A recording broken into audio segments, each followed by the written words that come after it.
بسم اللہ الرحمن الرحیم وما اورده صاحب المفصل في تعریف الکلمة حيث قال هي اللفظة الدالة على معنى مفرد بالوضع فمثل عبد الله على من خرج عنه فإنه لا يقال له لفظة واحدة وبقي مثل الرجل وقائمة وبصري وبقي مثل الرجل وقائمة وبصري مما يعد لشدة الامتزاج لفظة واحدة داخلا فيه فأخرجه بقيد الإفراد ولو لم يخرجه بتركه لكان أنسب كما عرفت واعلم أن الوضع يستلزم الدلالة لأن الدلالة كون الشيء بحيث يفهم منه شيء آخر فمتى تحقق الوضع تحققت الدلالة فبعد ذكر الوضع لا حاجة إلى ذكر الدلالة كما وقع في هذا الكتاب لكن الدلالة لا تستلزم الوضع لإمكان أن تكون بالعقل كدلالة اللفظ الديس المسموع من وراء الجدار على وجود اللافظ وأن تكون بالتبع كدلالة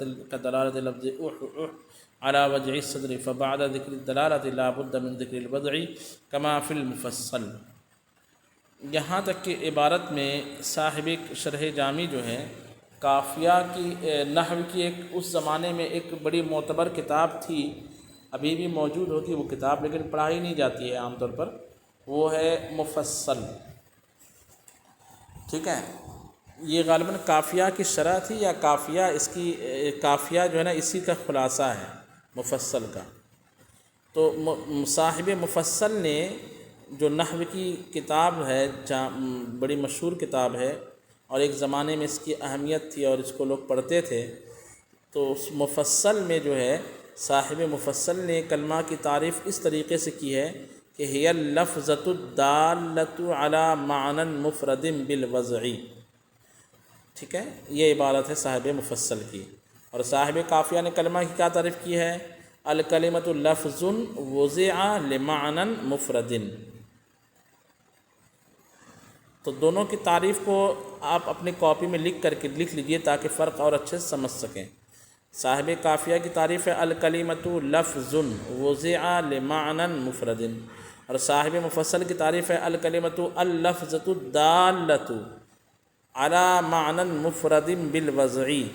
اتنی تعریف ہے، یعنی لفظ کی جگہ انہوں نے لفظتن کہا ہے تائے وحدت کے ساتھ، یعنی کلمہ ایسا اکیلا لفظ ہے جو دلالت کرے علی معنی مفرد اکیلے معنی پر بالوضع وضعی طریقے سے، یعنی دلالت کرنا عقلی طور پر بھی ہوتا ہے طبعی طور پر بھی ہوتا ہے۔ دلالت کی پہلے آپ نے 3 قسمیں پڑھی ہوں گی، دلالت وضعیہ، دلالت عقلیہ، دلالت طبعیہ، پڑھے کہ نہیں پڑھے ہیں؟ جی پڑھے۔ ہاں، دلالت لفظیہ کی 3 قسمیں، وضعیہ، طبعیہ، عقلیہ، اور غیر لفظیہ کی بھی 3 قسمیں، اس طرح دلالت کی 6 قسمیں پڑھے ہوں گے آپ نے۔ تو اس میں دلالت کی ایک قسم دلالت لفظیہ وضعیہ، لفظیہ وضعیہ، تو یہ جو قسمیں بنتی ہے لفظیہ وضعیہ کی بنتی ہے، طبعیہ کی اور عقلیہ کی نہیں بنتی ہے۔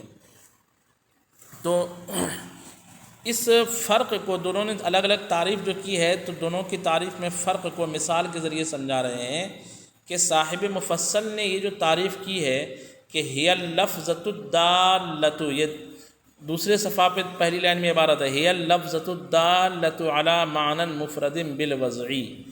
اس میں 2 چیزوں پر غور کیجئے، ایک تو یہ ہے کہ لفظ کو بھی انہوں نے تائے وحدت کے ساتھ کہہ دیا ہے کہ اللفظۃ الدالۃ، مؤنث کا صیغہ مطابقت بھی یہاں پائی گئی ہے، اور کہا کہ یہ ایسا لفظ ہے جو دلالت کرے، تو لفظ سے مراد یہاں پہ لفظ مفرد ہے کیونکہ تا وہاں پہ جو ہے تائے وحدت کے لیے لفظۃ واحدۃ، اس طریقے سے۔ تو یہ جو عبداللہ جیسے الفاظ جو ہے کلمہ کی تعریف سے بالکل نکل جائیں گے اس تعریف کے مطابق۔ کیوں؟ کیونکہ عبداللہ کو کلمہ واحدہ کوئی نہیں کہتا۔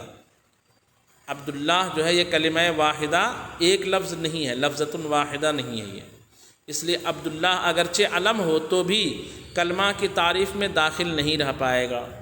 اچھا، یہ عبداللہ جیسے الفاظ، اور صاحب قافیہ نے جو تعریف کیا اس میں چونکہ لفظ کو واحد کے ساتھ مقید نہیں کیا کہ لفظ اکیلا ہونا چاہیے بلکہ معنی مفرد ہونا چاہیے، یہ کہا ہے لفظ کیسا بھی ہو، تو عبداللہ حالت علم میں ہو کر کے کلمہ کی تعریف میں داخل رہے گا صاحب قافیہ کے تعریف کے اعتبار سے۔ کیوں؟ کیونکہ اس کا معنی حالت علم میں ایک ہوتا ہے۔ بات سمجھ میں آ رہی کہ نہیں آ رہی ہے؟ جی اچھا، اس کے بعد کہتے ہیں کہ الرجلو جیسے الفاظ، الرجلو میں یہ لفظی طور پر تو ایک ہے لیکن معنی دو پر دلالت کرتا ہے۔ رجل مرد کے معنی پر دلالت کرتا ہے، اور الف لام جو ہے اس مرد کی تعیین پر دلالت کرتا ہے، تخصیص پر دلالت کرتا ہے۔ ایسے ہی قائمۃ لفظ ایک ہے لیکن معنی اس کے دو ہے۔ قائم جو ہے اس ذات پر دلالت کرتا ہے جو کھڑا ہو، اور تا جو ہے اس ذات کے مؤنث ہونے پر دلالت کرتی ہے۔ تو یہاں پہ معنی دو ہے قائمۃ میں، یعنی قائمۃ کو کہا ایک لفظ جاتا ہے لیکن معنی دو ہے۔ تو صاحب قافیہ کی تعریف کے اعتبار سے قائمۃ جو ہے کلمہ کی تعریف سے نکلے گا کہ نہیں نکلے گا؟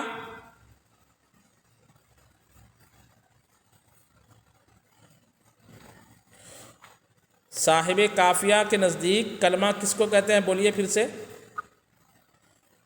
مفرد ایک لفظ نہیں نکلے گا صاحب قافیہ کے۔ صاحب قافیہ کہتے ہیں کلمہ ایسا لفظ ہے جسے وضع کیا گیا ہو، کس معنی کے لیے؟ بولیے۔ مفرد معنی کے لیے۔ اور قائمۃ کا معنی مفرد ہے کہ مرکب ہے؟ مرکب ہے۔ تو نکلے گا کہ نہیں نکلے گا قائمۃ جیسے الفاظ کلمہ کی تعریف سے؟ نکل جائے گا جی، نکل جائے گا۔ نکل جائے گا۔ تو نہیں نکلے گا کیوں بول رہے ہیں؟ نکل جائیں گے اس طرح کے الفاظ۔ حالانکہ اچھا، اور صاحب مفصل نے کہا کہ لفظ ایک ہونا چاہیے، اللفظۃ الدالۃ، تو اب جو ہے یہاں پہ لفظ تو ایک ہی ہے قائمۃ، تو ان کی تعریف کے اعتبار سے ابھی تک قائمۃ جو ہے کلمہ کی تعریف میں داخل ہے، لیکن آگے انہوں نے قید لگایا ہے علی معنی مفرد بالوضع، جو وضع کے طریقے سے مفرد معنی پر دلالت کیا۔ اب اس قید سے یہ بھی لفظ کیا ہو گیا؟ نکل گیا۔ یعنی دیکھیے فرق سمجھیے، صاحب مفصل نے جو تعریف کی ہے اس کے اعتبار سے عبداللہ جیسے الفاظ کہ جو لفظی طور پر ایک نہیں ہے لیکن معنوی طور پر ایک ہے، یعنی معنی ایک ہے لفظ اگرچہ دو ہے، یہ بھی کلمہ کی تعریف سے نکل جائے گا۔ کیوں؟ کیونکہ وہاں انہوں نے قید لگائی ہے اللفظۃ، ایک لفظ ہونا چاہیے اور معنی بھی ایک ہونا چاہیے، تو اس اعتبار سے الرجل قائمۃ جیسے الفاظ بھی جو ہے کلمہ کی تعریف سے نکل جائیں گے، کیونکہ الرجل قائمۃ جیسے الفاظ ایک تو ہیں لیکن اس کا معنی مفرد نہیں ہے بلکہ معنی مرکب ہے۔ تو دونوں طرح کے الفاظ صاحب مفصل نے جو کلمہ کی تعریف کی ہے اس اعتبار سے عبداللہ بھی کلمہ نہیں ہے، اور الرجل قائمۃ بصری جیسے الفاظ بھی کلمہ نہیں ہے، لیکن صاحب قافیہ کے نزدیک جو ہے عبداللہ جیسے الفاظ کلمہ ہے، کیونکہ ایسا لفظ ہے عبداللہ جو ایک معنی پر مفرد معنی پر دلالت کرتا ہے جبکہ وہ نام ہو کسی کا حالت علم میں۔ اور البصری اور قائمۃ جیسے الفاظ کلمہ کی تعریف سے نکل جائیں گے کیونکہ یہ لفظ چند مفرد معنی پر دلالت نہیں کرتے ہیں بلکہ دو کم سے کم معنی پر دلالت کر رہے ہیں۔ سمجھ میں بات آئی کہ نہیں آئی؟ جی آ گئی۔ اب صاحب شرح جامی کہتے ہیں کہ اگر اس کا الٹ ہوتا، کیا کہ قائمۃ جیسے الفاظ کلمہ کی تعریف سے نہ نکلتے تو زیادہ بہتر رہتا، جیسا کہ آپ نے اوپر سمجھا کہ نحو کا مقصد ہے اعراب کو بتانا، اور قائمۃ البصری اور الرجل جیسے الفاظ میں ایک اعراب آتا ہے کہ دو،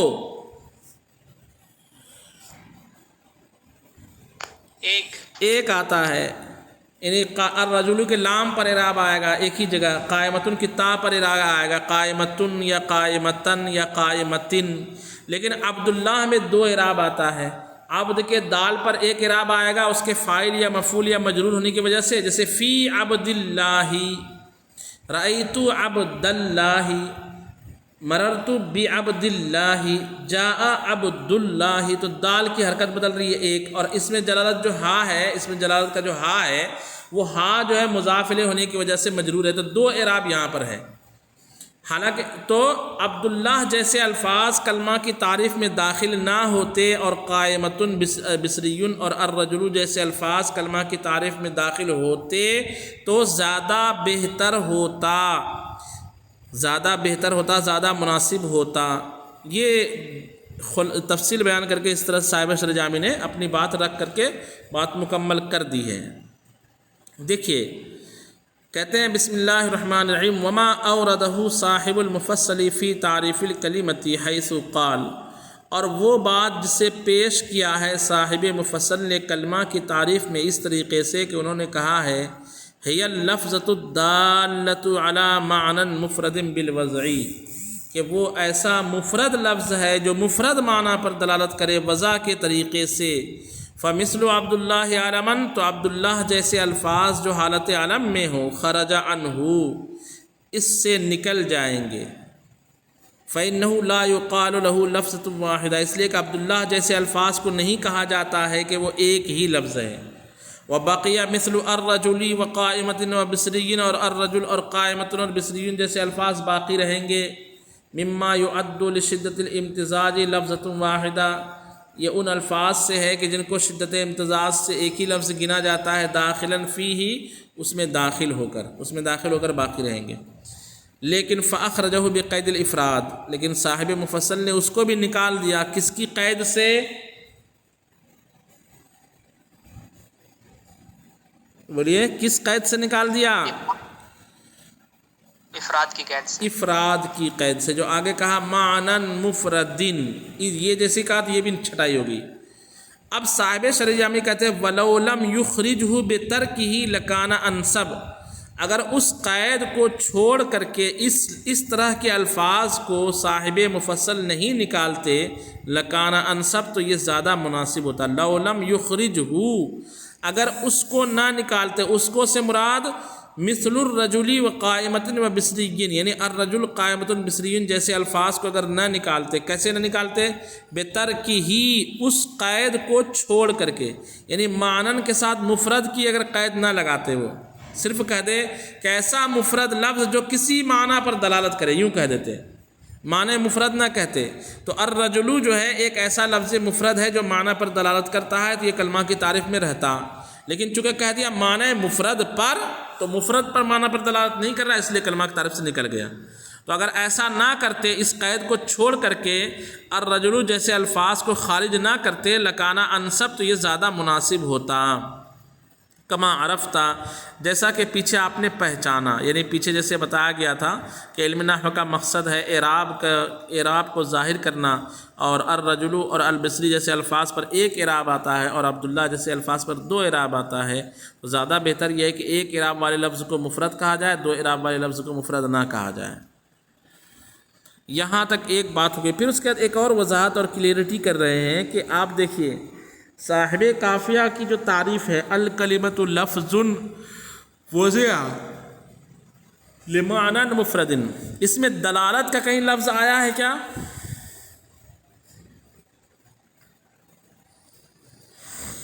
نہیں.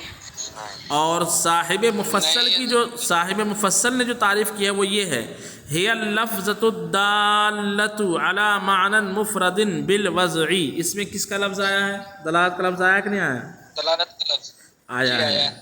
تو صاحب قافیہ نے دلالت کا استعمال تعریف میں نہیں کیا اور صاحب مفصل کو کرنا پڑا. ایسا کیوں؟ تو اس بات کو سمجھاتے ہوئے کہتے ہیں کہ ایک چیز ہے دلالت اور ایک چیز ہے وضع. دلالت جو ہے نا یہ عام ہے اور وضع خاص ہے.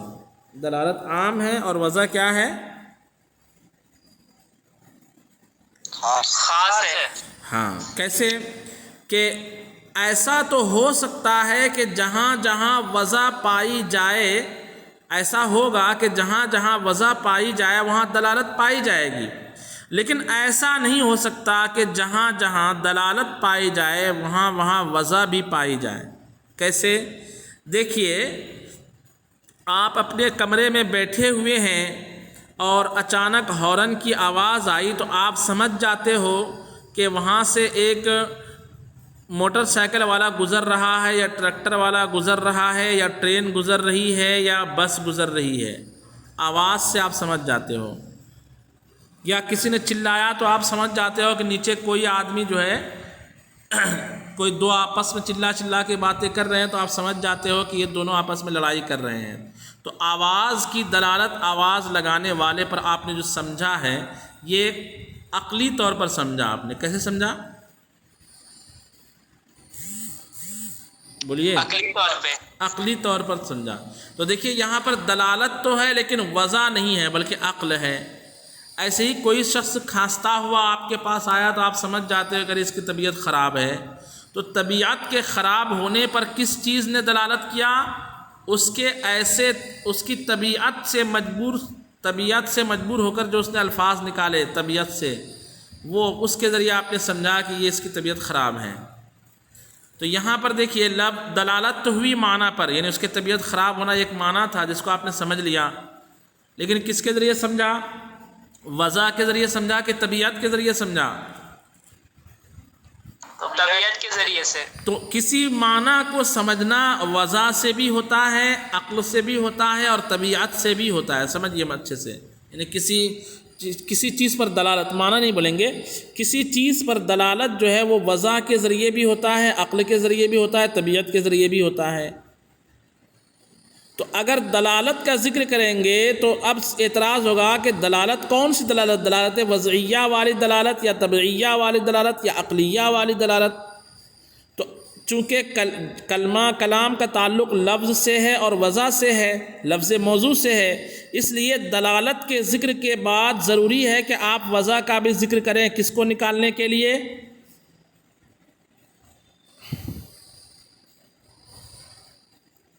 عقل اور طبیعت کو نکالنے کے لیے. عجیب بات ہے یار. جی. عقل اور دلالت عقلیہ اور دلالت طبعیہ کو نکالنے کے لیے ضروری ہے کہ دلالت کے بعد آپ وضع کو بھی ذکر کریں تاکہ سمجھ میں آئے کہ لفظ کی دلالت جو اپنے معنی پر ہوتی ہے وہ دلالت عقلیہ نہیں ہوتی ہے، طبعیہ نہیں ہوتی ہے، بلکہ کیا ہوتی ہے؟ وضعیہ ہوتی ہے. تو دلالت کے بعد وضع کا ذکر کرنا ضروری ہے. نہیں کریں گے تو اعتراض ہوگا کہ یہ دلالت کون سی مراد لے رہے ہیں آپ. جیسے صاحب مفصل نے دیکھیے تعریف کی ہے، ہی اللفظۃ الدالۃ علی معنی مفردن. مفردن کے بعد اگر وہ بالوضعی یہ لفظ ذکر نہ کرتے، صرف مفردن تک ہی تعریف رہتی، تو کیا معنی بنتا کہ کلمہ ایسا لفظ ہے جو دلالت کرے کسی مفرد معنی پر. تو پھر جو ہے مثال کے طور پر دیوار کے پیچھے سے آپ کو کوئی آواز آئی تو آپ نے سمجھ لیا کہ وہاں کوئی موجود ہے. تو آواز کی دلالت آواز لگانے والے پر ہو رہی ہے، تو کیا وہ لفظ بھی جو ہے کلمہ ہو جائے گا؟ آپ کہو گے نہیں، کلمہ ہونے کے لیے بامعنی لفظ کا ہونا ضروری ہے، اور جو چلا چلی کی آواز آتی ہے اس کا کوئی معنی نہیں ہوتا ہے. تو ہم کہیں گے بھائی وہ تو کسی نہ کسی پر اس نے دلالت کر ہی دیا نا، آپ نے اس سے کوئی چیز سمجھا، تو کیا یہ بھی کلمہ ہے؟ آپ کہو گے کلمہ نہیں ہے. کلمہ ہونے کے لیے ضروری ہے کہ ایسا لفظ ہو کہ اس کا کوئی معنی وضع کیا گیا ہو، یعنی لفظ ہو اور اس کا کوئی نہ کوئی معنی ہو. ایسے ہی کسی نے کیا، کھانسا کھوسا، تو آپ نے کہا کہ دیکھو یہ لفظ ہے اور معنی پر بھی دلالت کرے، اس لیے یہ کلمہ ہے. ہم کہیں گے نہیں، یہ کلمہ نہیں ہے. کیوں؟ کیونکہ کلمہ ہونے کے لیے وضع ہونا ضروری ہے. تو اس لیے دالتو کا لفظ جب استعمال کیا تو ان کی مجبوری تھی کہ وہ دلالت کے بعد کس چیز کی قید کا اضافہ کرتے؟